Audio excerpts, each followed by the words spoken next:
What is going on, ladies and gentlemen? Welcome back to the channel. My name is Paul. This is the Leeds Therapy. Thank you as ever for stopping by. I really do appreciate it, and I hope you're doing well. Before we get into the video, if you could just make sure that you subscribe, your notifications are turned on, you're commenting, liking, hyping, all of that good stuff. Also as well, if you're listening to the audio version of this, just make sure that you are liking that for me as well, whether it's on Apple or on Spotify. Again, that would be greatly appreciated. So, because we've had the weekend and we've had a decent Monday, and thank you for the support on my videos recently as well, by the way. That's massively appreciated. There's been news, there's been updates, there's been things that are going on. So what I wanted to do was kind of give you a quote-unquote state of play as to sort of where we are in certain situations and how it's all looking and kind of what's sort of going on, if that makes sense. So I'm going to talk about three footballers, but we'll get into it. Obviously, I've got a little presentation thing for you to watch again, as I kind of like to do and have around. So I'm getting bored of transfers now. Let's crack on. If you'd have asked me a month ago what Leeds United needed most this summer, I'd have probably given you half a dozen answers. A goalkeeper, a holding midfielder, another centre-half, maybe another winger, a striker, a number 10, you name it. I would have given you pretty much every single name under the sun. Fast forward to today, and for me, there are three names that have risen above the rest. More because of reporting and because of how things have kind of moved on. So, everybody's favourite, Zion Suzuki. We've got Shay Charles as well, and Tarik Muharemovic as well. Three positions that currently now Leeds desperately need to strengthen. Maybe one of them not so much, and perhaps three transfers that could determine whether Farke's side survive comfortably back in the Premier League or find themselves fighting another relegation battle. Even though we weren't really... Well, would you say we were in a relegation battle or not? It depends on how you look at it, I suppose, and it depends on how you feel about the situation. So, let's drop into the first one. And we are talking, obviously, about Shay Charles as the first instance. This, for me, is the deal that's probably dragged on the longest. Shay Charles has been Leeds United's #1 midfield target for weeks now. The Northern Ireland international enjoyed an outstanding campaign with Southampton, and it's no secret that Farke sees him as an ideal player to sit in front of the back four. Someone who can break up play, someone comfortable receiving possession under pressure, someone who can dictate the tempo. The problem, Southampton know exactly how valuable he is. According to multiple credible reports, Leeds have already had 2 bids rejected, with the highest believed to be around 23 million plus add-ons. Southampton are understood to want closer to 30 million, and so far, they haven't shown much willingness to compromise. What's encouraging for Leeds supporters is that the interest hasn't gone away. Far from it. Reports over the last few days suggest negotiations are continuing behind the scenes, with Leeds still hopeful that a compromise can eventually be reached. Who else is in for him? Well, this is where it gets interesting. It's no longer just Leeds. Current reports also link Fulham and Crystal Palace, with serious interest in Charles. That obviously weakens Leeds' negotiation position because Southampton know there are multiple Premier League clubs willing to pay good money. The estimated fee, our valuation, I would say, is between 22 to 24 million. The Southampton valuation, as we said, is around 30 million. My feeling on this, Leeds can get this done at somewhere around 26 to 27 million plus achievable add-ons. I think everybody probably walks away relatively happy. The thing to think about with this, with the Fulham and Crystal Palace interest, is that they've not come in and put bids in yet. It is just, as we know, interest. We know that the third bid was going to be rejected, but we haven't been told that it's been rejected. So it does leave it somewhat up in the air as for where we are with things and how we feel about it. Leeds did say that they wanted a conclusion to this. We'll have to wait and see how it goes. I do think that a deal is very likely with Shay Charles, though, given how far on we are with it and that we're the only club at this current moment in time to have actually lodged a proper bid. As I said, Fulham and Crystal Palace, it hasn't gone any further than just interest with those players.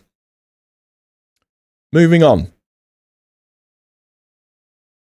Muharemovic, I know. This is the newest name, Muharemovic, a player many Leeds fans probably hadn't heard much of until Fabrizio Romano revealed Leeds had entered the race for him. The 23-year-old Sassuolo defender fits exactly the profile Leeds appear to be targeting. Left-footed, comfortable carrying the ball, and excellent physically.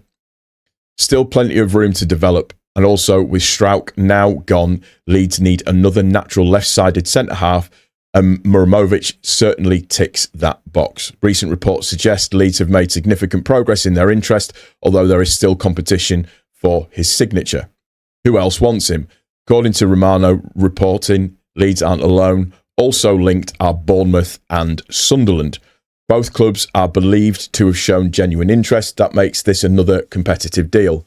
One thing worth remembering is that Juventus have a 50% sell-on clause, meaning Sassuolo won't simply accept the first reasonable offer because a large proportion would head straight back to Turin. The estimated fee, current estimates are considerably varying. So you can expect somewhere in the region of, I would say, 35 to 40 million euros. So a deal in and around about probably 30 to 35 million pounds, I guess I would say. So Sassuolo's overall valuation, as we've said, is considerably higher because of that 50% sell-on clause.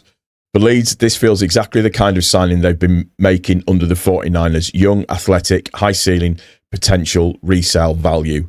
I would love it if we got that in. However, with that being said, you're talking in and around, when you just put in Charles and Muharemovic into this, you're talking already in excess of 60 million euros for those players. And that would be something that we've never, ever done before. So the third one, and it's the one that I'm probably a little bit bored of now, Mr. Zion Suzuki. He is the biggest name out of all of these. He's arguably the biggest statement signing as well. Ever since Caldalo left, and with Ilan Meslier also moving on, Leeds have needed a new number one. Suzuki has constantly been mentioned among the leading candidates. The Japanese international has enjoyed an excellent spell with Parma and has developed into one of Europe's most highly rated young goalkeepers. He's calm with the ball, excellent sweeping behind the defence, outstanding reflexes, and perhaps most importantly, he's exactly the profile modern Premier League clubs are looking for. Reports continue to place Suzuki firmly on Leeds' shortlist, although securing his signature will be anything but straightforward. Who else wants him? This is probably the most competitive transfer out of all of them. Reports have linked Aston Villa. If Martinez goes after the end of the World Cup, then you could see Suzuki going to Aston Villa. They do have quite a strong reported interest in him. You've also got several Serie A clubs monitoring his situation. Also, Parma are under no pressure to sell unless their valuation is met.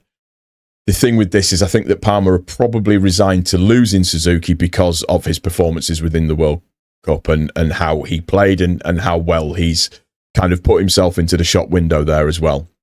The estimated fee for him, Parma's asking price is believed to be somewhere between 30 to 35 million euros, which converts to roughly 26 to 30 million pounds. He's the second most expensive out of all of them. That's where I sit with it. Goalkeepers are becoming increasingly more expensive. Elite young goalkeepers with international experience are even more rarer and more expensive. And if Leeds believe they've found their goalkeeper for the next decade, then paying that sort of money starts to make a lot of sense. Now, when you put all three of these players together and say that they all go for top dollar, Charles, we're looking at probably in and around 27 million. Muharemovic, we're looking at in and around 34 million, I believe. And then Suzuki, you're looking at around about 30 million pounds top dollar. So that's 64 million plus the 27 for Charles. That's 80. That's nearly 91 million pounds. I don't see us spending that much on those three players alone. So I think one of those players will fall from the wayside, potentially.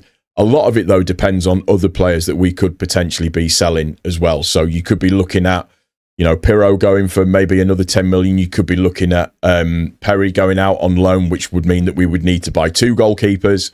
You've got Nonto, who could potentially leave. You've got Norwich, who have asked about Daniel James, although I don't think that'll go anywhere whatsoever at all, so I wouldn't worry about that. But there are fringe players who could see their way out the door, which could add to the kitty. We've already got the 18 million from the Strauch deal, so add maybe another 20 to 30 million on top of that, maybe 20 million on top of that. That puts our kitty at around about 140 million, potentially. So, in terms of final thoughts on those three players in particular, where does it all stand? For me, this is how I'd rank the likelihood. I'd have Shay Charles in pole position because it feels the closest. I think it's simply just a case of agreeing the fee. We know that Charles wants to come to Leeds. I don't think personal terms would be an issue either. It's just a case of that happening. And, you know, reports are saying that it is extremely, extremely close. Muharemovic, the momentum appears to be building. The competition exists, but Leeds look to be genuine contenders. From what we understand, Leeds have put a proposal in front of Muharemovic, and it's something that he is willing to look at and would be absolutely interested in terms of coming over to Leeds. He would fit the profile for us absolutely perfectly on that left-hand side of the defence as a left-hand-sided centre-back, and they are as rare as hen teeths as well. Zion Suzuki, he's probably the most difficult deal financially, but he's also possibly the biggest statement signing as well. I do think that there is probably a lot of competition for him and would make it very difficult. Where I can see us going potentially is probably a Trafford loan, or maybe a loan with an obligation to buy if City are willing to part with him. And that's a big if, because we don't know the situation with Donnarumma either as well. So again, that's something that we'll just have to wait and see. What's becoming increasingly clear is that Leeds aren't simply looking for players to survive. They are targeting young internationals with Premier League quality potential, players who improve today's team but could still be here in 5 years from now. If Leeds can even land 2 of the 3 names on here, that's a hugely successful start to the transfer window when you add in Wilson as well. If they managed all 3, that would be absolutely nuts, and I'd do a forfeit if all 3 happened. I'd absolutely do a forfeit if all 3 happened. Barker will have a squad definitely capable of competing far more comfortably than many people are predicting, maybe even a European push. Now, I know that's going way overboard, but it really does depend on how they sit. And I just wanted to give a state of play with those 3 in particular, because they're the 3 for me in terms of players that were being mentioned the most kind of over sort of the last 5 days, I would say. So we're looking at Charles, Muharemovic and Suzuki. I think the 2 most likely out of that 3 are Charles and Muharemovic. Again, that's just my opinion. I'm not stating any fact with that. That's just some opinion from where I'm sat at, but we'll just have to wait and see how it all kind of pans out. But the most important thing about this, it's not what I think, it's what you guys think. Let me know what you think in the comment section down below. Charles, I'm getting bored with now. I just want it done, and I want it finished, and I want it over with in terms of us purchasing the player. Muharemovic would be a fantastic signing in my humble opinion. Suzuki is one of those that I think is now starting to move away a little bit more from what we could potentially do, or what we could be potentially looking at. Again, I'm not stating fact here. This is just my opinion as I see it with the information that I've got. Like I said, let me know what you think in the comment section down below. It's going to do it for this one, guys. I hope you've enjoyed it. If you have, please don't forget to click the like button. If you are new to the channel, please also subscribe, turn your notifications on. If you're listening to the audio version of this, just make sure that you're liking it either on Spotify or on Apple. Like I said, take care of each other. Most importantly, guys, please take care of yourself. Thank you so much for stopping by. I really do appreciate your time. We'll speak to you soon. Cheers.